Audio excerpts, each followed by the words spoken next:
After the entrance examination, instead of attending the prestigious youth class at the University of Science and Technology, my mother enrolled me in the most renowned, aristocratic high school in the capital. To facilitate my sister's admission, she used me as a bargaining chip in negotiations with that institution. It is said that students there remain unperturbed, even when the heavens themselves are torn asunder. Upon the commencement of the school year, my sister introduced me as the offspring of their family servant, encouraging my classmates to feel free to summon me whenever necessary. Instantly, the eyes of my peers fixated upon me, akin to light bulbs illuminating in the darkness, leaving me with an unsettling sensation upon my scalp. I anticipated they would subject me to their whims, yet what they uttered was, "Really? In this day and age, still calling someone the servant's child? We refer to our caregivers as auntie now. Is this year's exceptional student following a narrative of enduring humiliation and rising triumph? She appears quite demure, resembling a BJD doll. I wish to adopt her. Count me in." They genuinely began to nurture me, meticulously feeding me to the point of gaining 10 pounds, while also introducing me to numerous esteemed mentors. Subsequently, envious of my newfound popularity, my sister conspired with my mother to confine me at home just before the college entrance examination. That night, dozens of luxury cars congregated outside our alley. A group of elegantly attired individuals coldly regarded my mother. "Have you truly detained the top scholar nurtured by Our Lady? Do you seek your own demise?" From my childhood to the present, the phrase my mother uttered most frequently was, "You owe your sister, and you shall spend a lifetime repaying that debt." The notion of owing traces back to the time of our births. I weighed over 4 pounds at birth, while my sister, Wang Miao, was born at just a little over 3 pounds and spent a month in an incubator due to asphyxia. Thus, when Wang Miao was unable to enter high school after her middle school examinations, my mother's immediate reaction was to slap me in the face amidst Wang Miao's wails. "You managed to get into university at 15, aren't you remarkable? If it weren't for you taking away your sister's nourishment and time at birth, would she have been unable to even attend high school? Wang Shu, you owe Miao Miao and you must repay." In that instant, my university admission was forfeited. I was instead enrolled in the most prestigious elite high school in our area. My mother's bargaining chip was Wang Miao's admission slot. 99% of the students there choose to study abroad upon graduation, while the remaining 1% are typically the school's exceptional talents. On the day of enrollment, Wang Miao conspiratorially leaned in to inform me about the school. "Wang Shu, you're doomed. Someone like you will surely be a target for bullying. I heard the last exceptional student even committed suicide, ending up paralyzed. I warn you, once you step in, do not disclose our relationship, or else, well, you would not want to be beaten at school and then punished at home, would you?" I remained silent, huddled in the corner of the car, cold sweat saturating my back. The air in the new school emanated a scent of wealth. The more Wang Miao walked, the more buoyant her steps became.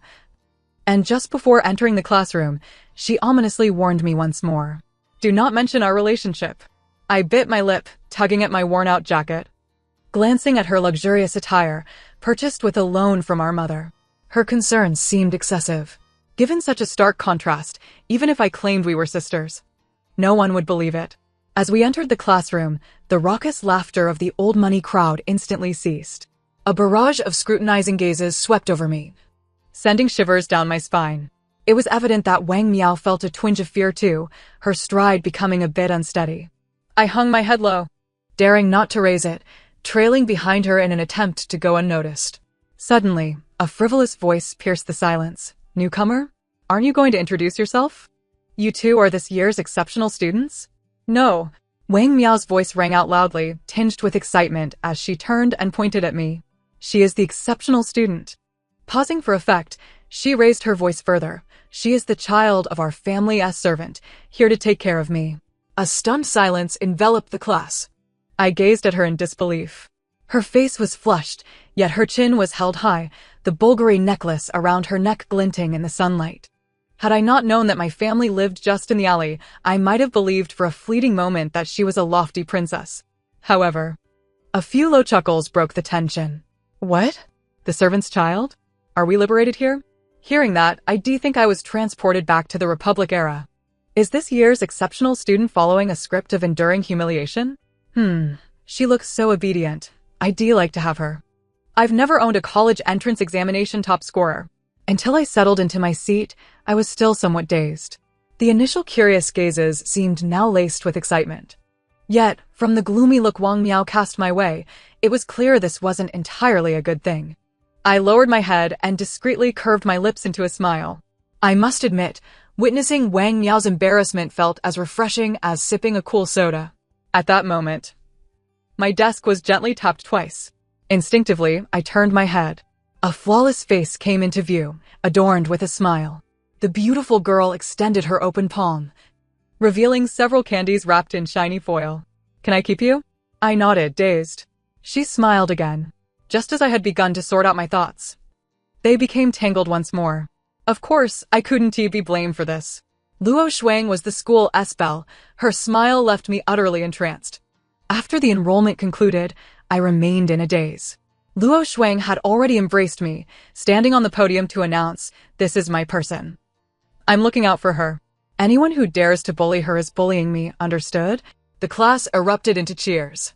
"Luo Jia is so domineering. Luo Jia. I want to keep one too. Let me invest." I shrank back, feeling as though I were a prized item at an auction, such a precious and significant existence. Yet in the next moment, Wang Miao's venomous, resentful glare sent a chill down my spine. She shot me a cold smile.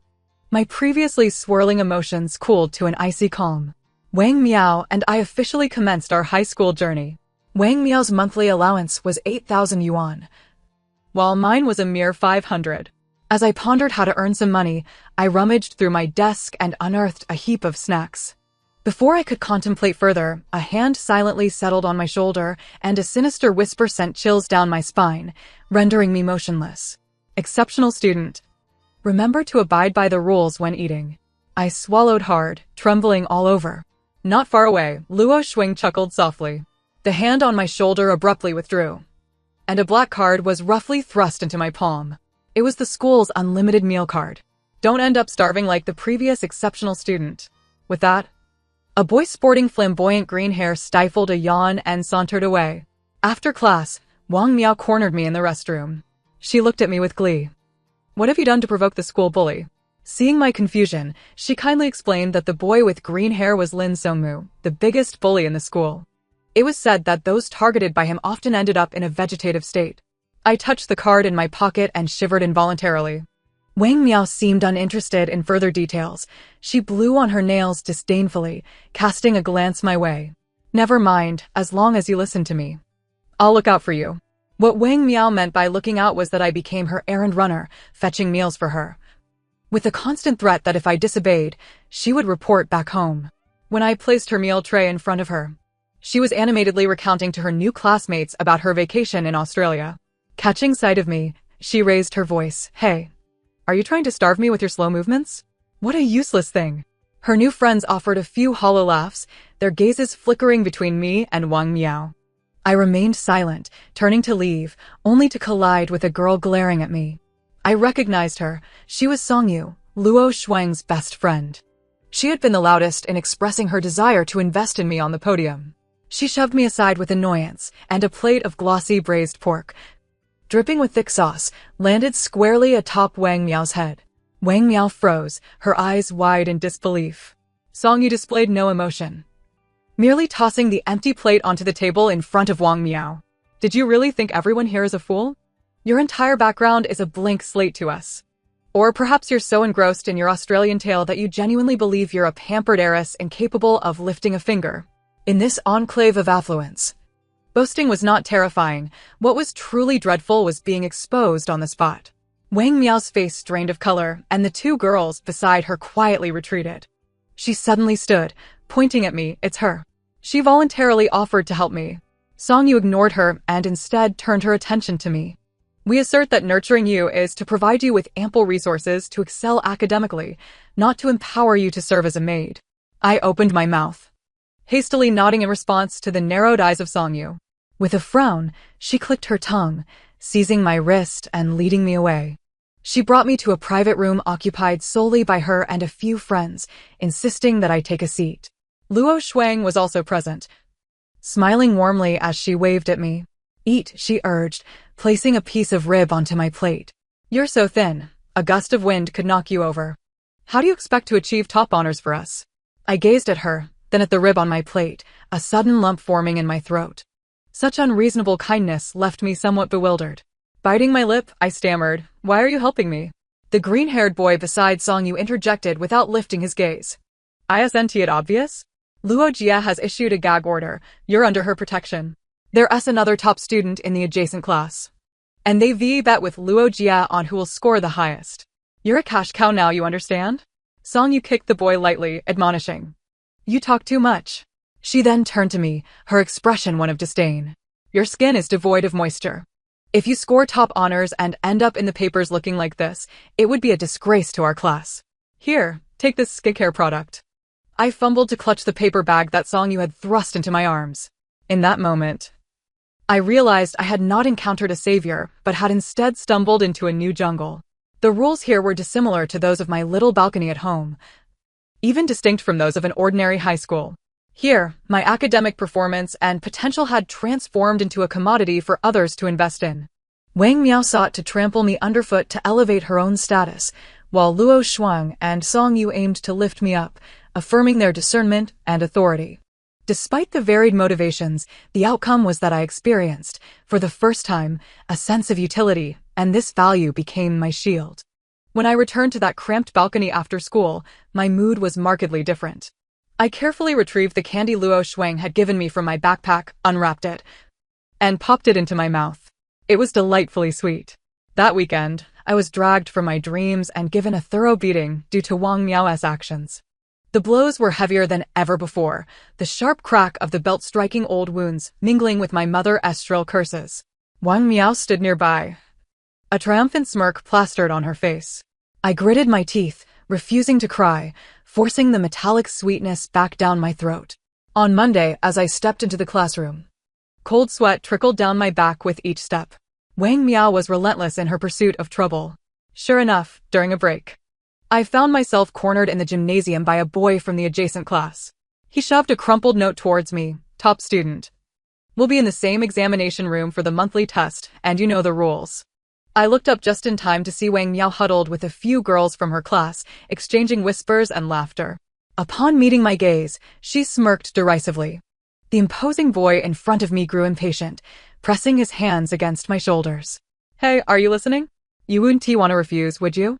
Do you even know who my father is?" Fear threatened to engulf my rationality, but upon seeing the gleeful glint in Wang Miao's eyes, an unprecedented surge of emotion welled up within me. I trembled as I asserted, "I've said it before, I will not assist you in cheating." With that, I squeezed my eyes shut. Yet, the anticipated pain never arrived. Instead, a cry of pain echoed around me. I relaxed, opening my eyes to find the boy who had just threatened me clutching his stomach on the ground. A clean sneaker rested on him, and the green-haired bully, Lin Songmu, scoffed, "Hey, Emote Song, your family's little company worth millions can only intimidate top students, huh? How about this? Guess who my father is?" The boy limped away in a panic. I too wanted to flee, but Luo Shuang, Song-yu, and Lin Songmu surrounded me from three sides. Lin Songmu repeatedly patted my shoulder, his narrow eyes glinting with malevolence. "I say, top student, supporting you seems quite taxing." His hand landed precisely on my injury, causing my vision to blur. Then, darkness enveloped me, and in his astonished gaze, I collapsed forward. In my fading consciousness, a rough and panicked voice exclaimed, "Damn it. Have I killed her?" When I awoke, I found myself in the school infirmary. The trio had resumed their positions from before I lost consciousness, Luo Shuang, Song-yu, and Lin Songmu, staring intently at me from either side and in front. I slowly curled up under the covers. However, the blanket was abruptly yanked away, revealing Lin Songmu's green hair bobbing before me. "Top student, what is going on with you?" With a sharp slap, his green-haired head was forcefully pushed aside. Song-yu inquired, "Do you want to stay in the dorms?" Luo Shuang put away her phone, announcing, "Let us have you stay in the dorms. I've already taken care of your application."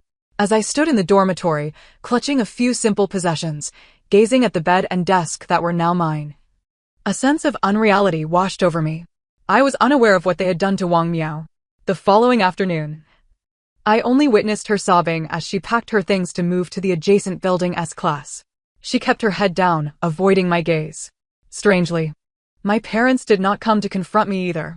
Thus, under the almost tyrannical protection of Luo Shuang and Songyu, I transitioned smoothly from the first to the second year of high school. However, Wang Miao appeared to be faring poorly. The school organized an outdoor study trip, taking us camping in the countryside. That night, a massive bonfire blazed in the center of the campsite. Luo Shuang pulled me into the warmest spot among the crowd, stuffing my hands with various grilled meats and snacks. Amidst the revelry, I inadvertently caught sight of Wang Miao not too far off, stumbling while carrying several bottles of drinks, carefully avoiding the crowd. A boy seemed impatient with her slowness, scolding her, and she shrank back, apologizing repeatedly, her silhouette appearing particularly frail and disheveled in the flickering firelight. This pitiable sight was not new to me. At school, I often witnessed her ingratiating herself with her classmates, her demeanor submissive like that of a servant. In the darkness, I felt as though I met her weary gaze. After a moment of surprise, she averted her eyes. After the bonfire party, I stepped away to the creek for some fresh air. As I approached the water's edge, I faintly heard soft footsteps behind me. Turning around, I indeed saw Wang Miao emerging from behind a tree, her face contorted in the dappled moonlight, filled with jealousy and resentment. "You're quite pleased with yourself, aren't you?" Her voice was hoarse as she advanced towards me, being supported by those people. "Have you forgotten who you are?" "Wang Shu. What gives you the right to live better than I do?" Instinctively, I took a step back. "Wang Miao, what do you intend to do?" "I want you to disappear," she shouted, suddenly lunging at me, forcefully pushing against my chest. The creek was strewn with slippery pebbles, and I was caught off guard, my body leaning backward. Just as I thought I would plunge into the frigid water, Wang Miao lost her balance and slid down the steep bank instead, letting out a brief scream as she tumbled. I frowned, peering in the direction she had fallen, and could hear her pained groans from below. After a few minutes, I turned and dashed back to the campsite to call for help. Wang Miao had fractured a rib from her fall. The next afternoon, my mother stormed into the school like an enraged lioness. She didn't even visit Wang Miao in the infirmary first, but headed straight to our classroom. "Wang Shu, get out here." Her shrill voice shattered the tranquility of the hallway. "How dare you harm your sister? I'll kill you." She barged into the classroom, disregarding the teacher who was conducting a lesson, and lunged at me with the intent to strike. The palm, reminiscent of a fan, swept towards my face, carrying with it a familiar dread that rendered me utterly motionless. Yet, that hand never made contact. Suddenly, Songyu, seated in front of me, sprang to her feet and seized my mother by the wrist. Tall and youthful, her gaze was piercing, radiating an undeniable aura of authority. "Auntie, this is a classroom." My mother was momentarily taken aback, attempting to break free. "Who are you?" "I discipline my own daughter. It's none of your business." Luo Shuang also leisurely rose, crossing her arms as she stepped forward. "Your daughter? You treat her as a mere appendage to gain entry into this school for your precious little girl. Yet now that she has some value, you come to play the caring mother and flaunt your power?" My mother faltered for a brief moment, her face flushing crimson as she trembled, pointing a finger at me. "Is this how you orchestrate things between me and your sister at school? Very well. Let us see if I dare to strike you today." However, she was unable to approach me, as our class monitor, accompanied by several boys, obstructed her path. "Auntie, please mind your language. Our school's legal department does not take matters lightly. Last time you laid hands on Wang Shu, I'm sure you've already had dealings with them." I was momentarily stunned, while my mother clearly recoiled. Yet her pride would not allow her to retreat in front of a group of adolescents. Thus, she disregarded their standing and chose to continue her reckless tirade. "You're all in this together. Wealthy people banding together to bully us poor folks." Her agitation intensified, her finger nearly poking Luo Shuang's nose. "You children of affluence are rotten to the core, dressed to the nines, yet your hearts are darker than ink. You conspired against Miao Miao, forcing her to switch classes. And now you want to harm her. Is it just because you have some filthy money? What is so impressive about that?" "Indeed, wealth is impressive," Lin Sengmu, with his green hair, kicked the chair in front of my mother. His eyes were arrogant, his tone dripping with disdain, as if he were surveying refuse. "I am wealthy. I am audacious. My wealth allows me to make someone disappear without a trace. My wealth guarantees that your later years will be filled with misery. My wealth gives me the power to reduce you to a mere puppet, raging futilely here. My mother's complexion shifted from red to blue, then to pale white. She pointed at us, her lips quivering, yet she could not utter a single curse. The classroom fell into a profound silence, all students coldly observing her. She shrank back slightly, then belatedly sensed the fear enveloping her. Casting a swift glance at my classmates, she took 2 steps back. "This is a society governed by law. Just wait, I will sue you." With that, she hurried away, her steps uneven. The moment she exited the classroom, Lin Songmu's imposing presence dissipated. He scratched his head and turned around. The ice-cold demeanor of the wealthy scion had vanished. He even hesitated, glancing in the direction my mother had fled, muttering softly, "Did I go a bit too far?" "Too far."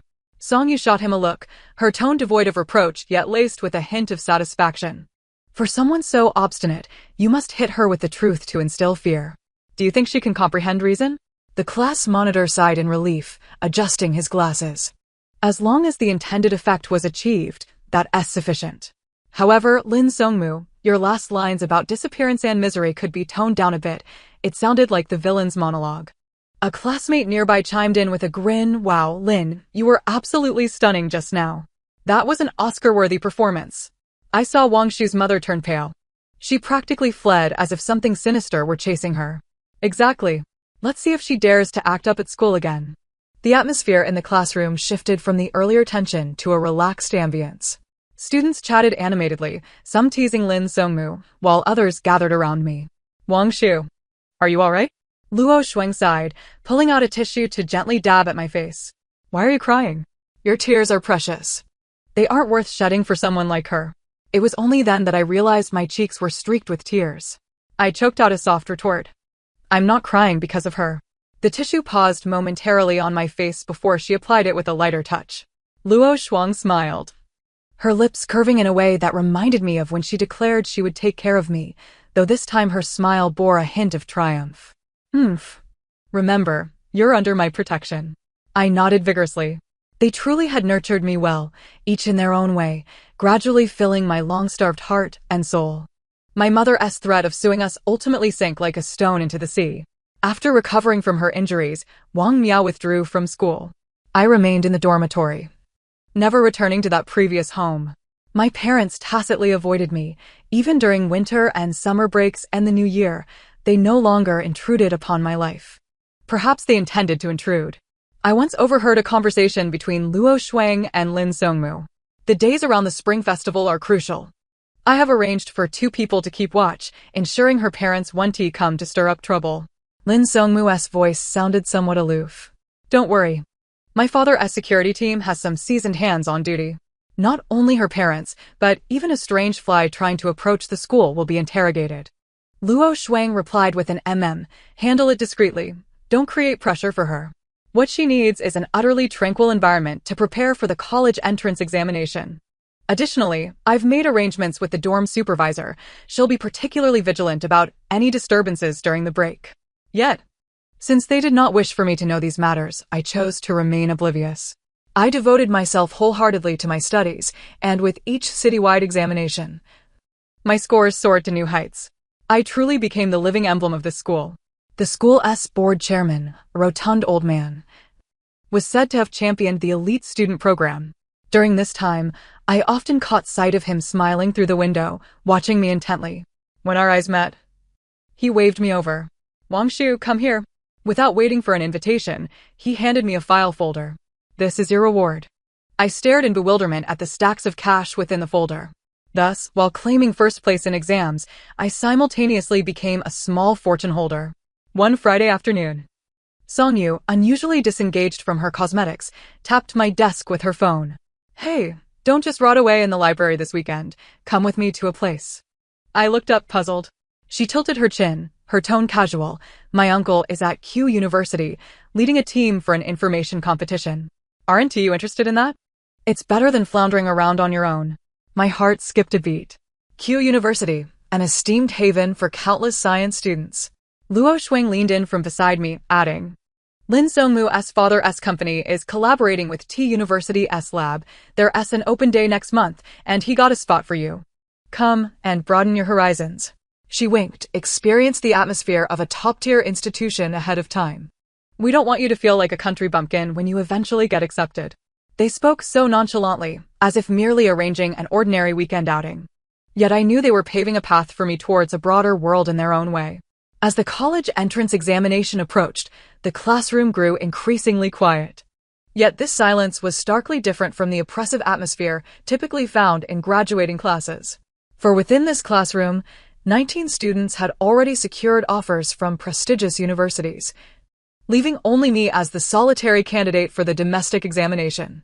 They should have been the most carefree individuals in the school, able to embark on globe-trotting adventures or immerse themselves in parties and games.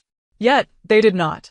They continued to appear punctually in the classroom every day, while I immersed myself in the grueling 5-year college entrance examination preparations. The faint murmurs of SAT vocabulary recitation and the subtle sounds of TOEFL listening exercises drifted in from beside me. They accompanied me in their own unique ways, keeping me anchored in this relentless battleground with no retreat. During breaks, as I rubbed my tired eyes and lifted my gaze, I would invariably discover a cup of warm coffee or an energy bar that had mysteriously appeared on the corner of my desk.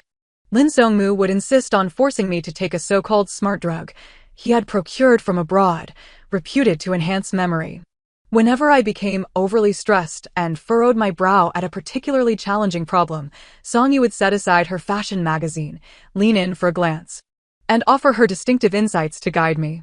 Luo Shuang would unceremoniously close my book when I had been studying for too long, dragging me out to the playground for a couple of laps under the pretense of preventing my brain from overheating and crashing. It was in this nurturing environment that I found myself enveloped in warmth. On the eve of the college entrance examination, Luo Shuang and the others forcibly seized the pen from my hand. Lin Sengmu had dyed his hair from green to red. With utmost seriousness, he proclaimed, "You must connect with nature before diving back into your studies, otherwise your brain will turn to mush. I've wagered 10 million on you, and this investment cannot fail."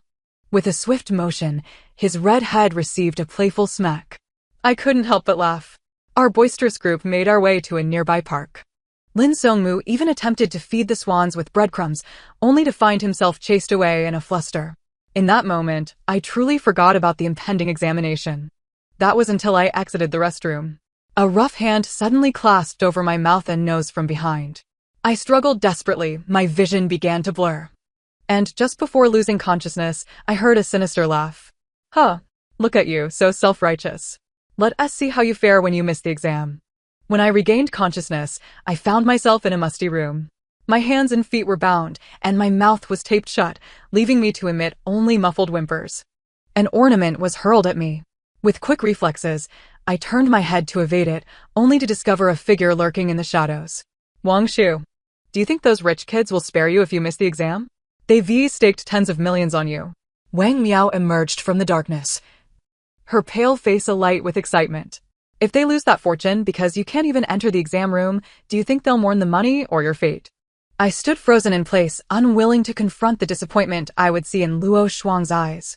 Upon noticing my expression, Wang Miao's excitement only intensified. She slapped me hard and laughed maniacally. Wang Shu, look at you now. Do you have any idea what we've endured these past 2 years? Those people are insane. You deserve this. In my despair, a distant rumble reverberated from outside the window. Wang Miao's expression shifted abruptly. She turned in terror toward the window and then back at me wide-eyed. No way, it can't be, my heart raced. Wang Miao clearly realized something was amiss. And in a panic, she lunged toward me, frantically attempting to untie me, her words a jumbled mess. No, you can't be found. Why, but it was too late. At midnight, the old neighborhood was enveloped in silence. Outside my door, the roar of engines echoed like distant thunder, drawing closer with each passing moment. One after another, vehicles came to a halt, their headlights illuminating the narrow alley as brightly as day. Trapped inside the room, I peered through the window to witness an unforgettable scene.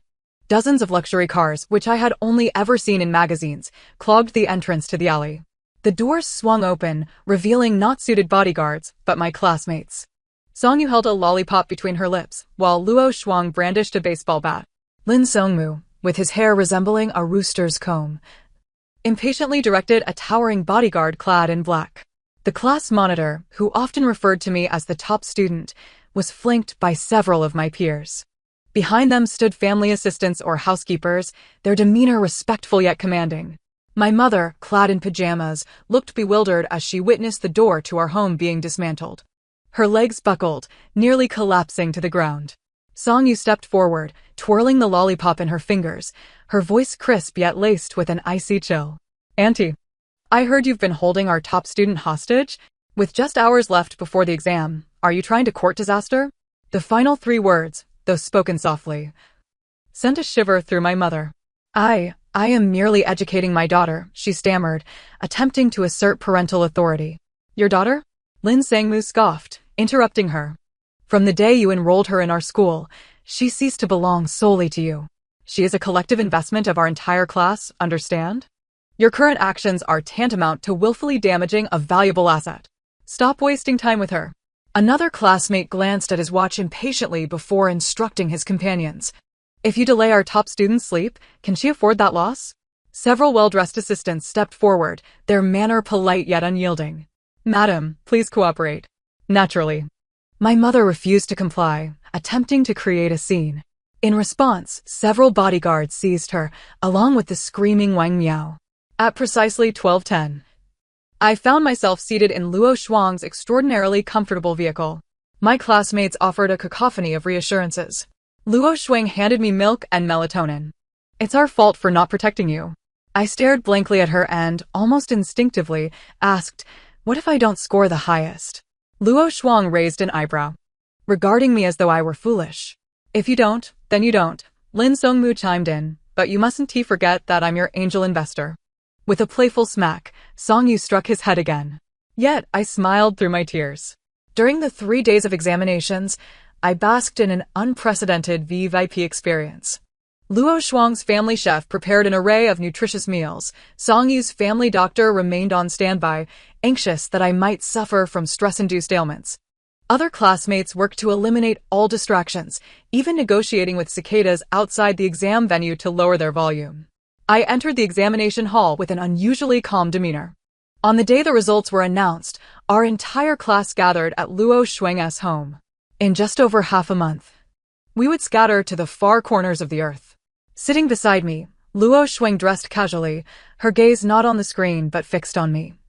Her tone as tranquil as if she were inquiring about the weather. "Nervous?" I inhaled deeply and nodded honestly, a bit. "Next to us." Lin Songmu continued engrossed in his game. "No worries, if you don't score the highest, I'll just send you abroad." With a loud thud, his head was once again pushed into the plush sofa piled with snacks. "This is murder," he mumbled, muffled by the cushion, flailing his limbs. Song-yu rolled her eyes and withdrew her hand, casting me a sidelong glance. "Don't listen to his nonsense, it's bad luck." Luo Shuang chuckled, "Exactly. Sending him abroad would just waste foreign currency, at least here he can contribute to domestic consumption." The room erupted in laughter. Then, someone quietly announced, "Time is up." In an instant, all chatter ceased. The silence in the living room was palpable as dozens of eyes fixed intently on the enormous electronic screen. The butler had already set the query page to the final step, awaiting my examination number and password. I took a deep breath, stepped forward, and with trembling fingers, meticulously input each digit of the number. Finally, I pressed the enter key. The page refreshed. "Oh no, study now!" I exclaimed, "Wait, where are the results?" Alas, you naive bumpkin, the top 50 results are blocked. Instinctively, I turned to glance at Luo Shuang, who leaned back on the sofa, smiling at me. In the next moment, my phone rang. The voice of the homeroom teacher erupted through the receiver. "First place. Wang Shu, you are the top scholar." This declaration resonated through the suddenly hushed living room with crystal clarity. Time seemed to freeze once more. Immediately following, there was an even more frenzied and uncontrollable eruption. "Goodness. Officially certified. The homeroom teacher has lost his mind. Ha ha. Goodness, I just earned 2 million from the neighboring class. This is my first pot of gold." My classmates screamed and cheered, champagne spraying with wild abandon. Lin Songmu dashed over, attempting to lift me up, only to be thwarted by a stern glance from Luo Shuang. Song-yu thrust another bottle of champagne into my hands, exclaiming loudly, "Open it yourself. This is your moment." A profound sense of joy surged through me like a warm current, invigorating every fiber of my being. I twisted the bottle cap with a forceful pop, sending it soaring towards the ceiling, golden liquid gushing forth like the tears of excitement I could no longer contain. I raised the bottle high and proclaimed to everyone, my voice choked yet resoundingly clear, "Thank you. Thank you all." After graduating from university, I pursued my master's degree under the guidance of Song Yu's uncle. In my second year of graduate studies, I established my own small company, with each of the 19 classmates from high school investing in it. The initial stages were fraught with challenges, yet whenever I encountered a bottleneck, assistance would serendipitously arrive. Perhaps it was a phone call from Luo Shuang that introduced me to a crucial partner, or maybe it was an offhand piece of advice from Song Yu's uncle that guided our research and development, sparing us from missteps, or Lin Zhongmu exuberantly bringing in resources from his father's company for testing, or even the class monitor discreetly sending me a meticulously crafted legal risk assessment he worked on late into the night. Our small enterprise, much like the me who was once shielded by everyone on my way to the examination hall, steadily found its footing under the auspices of such remarkable angel investors, gradually carving a niche in our specialized field. Following yet another successful product launch, we celebrated in a restaurant atop a skyscraper in the capital. Outside, the stars shimmered brilliantly, while inside, familiar smiles illuminated the room. We raised our glasses, not merely to commemorate the triumph of an exam, but to celebrate our company achieving yet another significant milestone. Lin Zhongmu remained as boisterous as ever, throwing an arm around my shoulder and proclaiming, "I told you back then I wasn't mistaken. Boss Wang. I'm sticking with you from now on." Luo Shuang elegantly swirled her glass, casually remarking, this investment has yielded quite a good return. Yet, I did not miss the glimmer of amusement in her eyes. Song Yu, on the other hand, was more direct, patting my back. "Next time, don't undervalue our financing." As I looked at them, at this group of individuals who illuminated my life during its darkest moments, my heart brimmed with boundless gratitude and strength. From that cramped, dim room to now overlooking the city from this lofty perch, the journey had been fraught with obscurity and hardship in its early days, yet blossomed into warmth and vibrancy later on. It has laid a robust foundation for my entire life. At the very least, I can genuinely say I feel profoundly happy now. The end of the narrative. Thank you for listening, and until we meet again in our next story.